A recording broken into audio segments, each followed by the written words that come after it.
আসসালামু আলাইকুম। এরকম স্টাইলিশ ফন্ট দিয়ে ফেসবুকে যদি পোস্ট করতে চান তাহলে এই ভিডিওটি আপনার জন্য। এরকম টেক্সট দিয়ে পোস্ট করার জন্য আপনাকে ছোটো একটা অ্যাপস ডাউনলোড করতে হবে। সো আমরা চলে যাচ্ছি গুগল প্লে স্টোর। একটা কথা, আপনি যদি ইংলিশে স্ট্যাটাস দিতে চান ফেসবুকে, অ্যাপসের মাধ্যমে ইংলিশটাই পারফেক্টভাবে আপনি দিতে পারবেন 100%, কিন্তু বাংলাটা সম্পূর্ণ হবে না। সো আমরা চলে যাচ্ছি গুগল প্লে স্টোর। অ্যাপসটা ইনস্টল করার জন্য আপনি প্লে স্টোরে যাবেন। প্লে স্টোরে গিয়ে সার্চ অপশনে লিখবেন স্টাইলিশ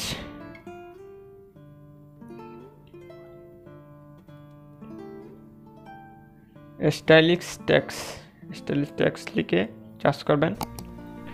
স্টাইলিশ টেক্সট লিখে সার্চ করলে এই যে 3 নম্বর যে অ্যাপসটা আপনি দেখতে পাচ্ছেন, অ্যাপসটা মাত্র 7 MBর একটা অ্যাপস, 10 MB প্লাস ডাউনলোড হয়ে গেছে। সো আপনি অ্যাপসটা ইনস্টল করবেন। সো আমি ইনস্টল করতেছি। তো অ্যাপসটা সিম্পলি ওপেন করবেন। প্রথমে ওপেন করলে ইনস্টল করার পরে এরকম ইন্টারফেস দেখাবে। তো আপনি এই যে নিচে একটা অ্যারো দেখতে পাচ্ছেন, অ্যারো চিহ্নের উপর ক্লিক করবেন, আবার অ্যারো চিহ্নের উপর ক্লিক করবেন, আবার অ্যারো চিহ্নের উপর ক্লিক করে দেন। 3বার অ্যারো চিহ্নের উপর ক্লিক করে আপনি এই যে এটার যে পপআপ একটা শো করতেছে এটার উপর ক্লিক করবেন। এরপর আবার এখানের পপআপের উপর ক্লিক করে দেবেন, এখানের উপর ক্লিক করবেন। এরপর আবার এটার উপর ক্লিক করে দেবেন। এ হচ্ছে কাজ শেষ। এখানে আপনি দেখতে পাচ্ছেন অনেকগুলো ফ্রন্টের স্টাইল আপনি এখানে দেখতে পারবেন। দেখুন অনেকগুলো ফ্রন্টের স্টাইল আছে। এখানে প্রায় 122 ধরনের ফ্রন্টের স্টাইল আছে, সবগুলো ইংলিশের উপর।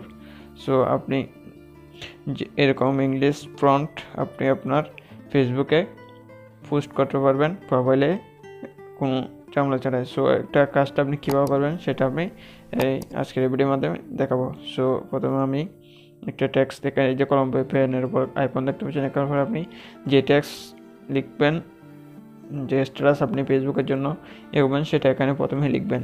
তো আমি একটা টেক্সট লিখতেছি। এই যে ইংলিশ টেক্সটটা আমি এখানে লিখলাম। ইংলিশ টেক্সটটা এখানে লেখার পর এই যে দেখতে পাচ্ছেন ইংলিশ টেক্সট আমি এটা লিখছি, একটা টেক্সট লিখলাম। লেখার পর আপনি মনে করেন এই ফ্রন্ট বা এই ধরনের ফ্রন্ট যে কোনো ফ্রন্ট আপনি সিলেক্ট করে নেবেন, কোনো সমস্যা ছাড়াই আপনার পছন্দ অনুযায়ী ফ্রন্ট আপনি এখানে সিলেক্ট করে নেবেন। তো আমি একটা ফ্রন্ট সিলেক্ট করতেছি। মনে করেন আমি এই ফ্রন্টটা, এই 71 যে ফ্রন্ট আছে এই ফ্রন্টটা আমি দেব। সো এই ফ্রন্টের উপর আপনি ক্লিক করবেন। ক্লিক করার পরে আমি যে টেক্সট ওখানে প্রথমে লিখলাম, এই টেক্সটটা এখানে দেখতে পাচ্ছেন, এই ধরনের টেক্সট দেখতে পাচ্ছেন। তো টেক্সটটা আপনি এই যে সিম্পল এই যে কপির একটা অপশন দেখতে পাচ্ছেন, এটার উপর ক্লিক করবেন। এটার উপর ক্লিক করলে এটা আপনার কিবোর্ডে কপি হয়ে যাবে। সো আপনি সিম্পলি ব্যাগে আসবেন। ব্যাগে এসে আপনি আপনার ফেসবুকটা ওপেন করবেন। ফেসবুক ওপেন করার পর আপনি এই যে টেক্সট বা ফেসবুক পোস্ট করার যে অপশন আছে এটার উপর ক্লিক করবেন। সেটার উপর ক্লিক করে আপনি এই যে অপশন দেখতে পাচ্ছেন এটার উপর আপনি সিম্পলি ক্লিক করে দেবেন। ক্লিক করার পর এই যে লেপের নামে একটা অপশন দেখতে পাচ্ছেন, বা আপনার এখানে যদি ইংলিশ সেটিং থাকে তাহলে আপনার এখানে পেস্ট নামে একটা অপশন আসবে। এই যে প্রথমে যে অপশন আছে এটার উপর আপনি ক্লিক করে দেবেন। এটার উপর ক্লিক করে দিলে আপনি যে ওই যে অ্যাপসের টেক্সটের উপর যে টেক্সট আপনি করছেন, টেক্সট করছেন সেটা আপনি এখানে এভাবে পেস্ট করে দেবেন। সেটা এখানে এরকম শো হবে। শো করার পর আপনি এই যে এরপরে আপনি এই যে পোস্ট নামে একটা অপশন দেখতে পাচ্ছেন, পোস্টের উপর ক্লিক করে দেবেন। পোস্টের উপর ক্লিক করে দিলেই এটা আপনার ফেসবুকে পোস্ট হয়ে যাবে। দেখেন ফেসবুকে পোস্ট হয়ে গেছে স্টাইলিশ টেক্সট। কীভাবে এই ধরনের আরও অনেক টেক্সট আছে।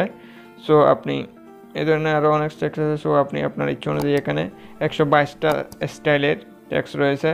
সো আপনি যে কোনো এরকম স্টাইলিশ টেক্সট আপনার ফেসবুকে কমেন্টে বা বিভিন্ন ইয়েতে আপনি করতে পারেন কোনো ঝামেলা ছাড়াই। সো এইভাবে এই অ্যাপসটার আরও অনেক ফাংশন রয়েছে। এখানে অনেক রয়েছে কিবোর্ড বা বিভিন্ন, সেগুলো আপনি খুব সহজে বুঝে নিন।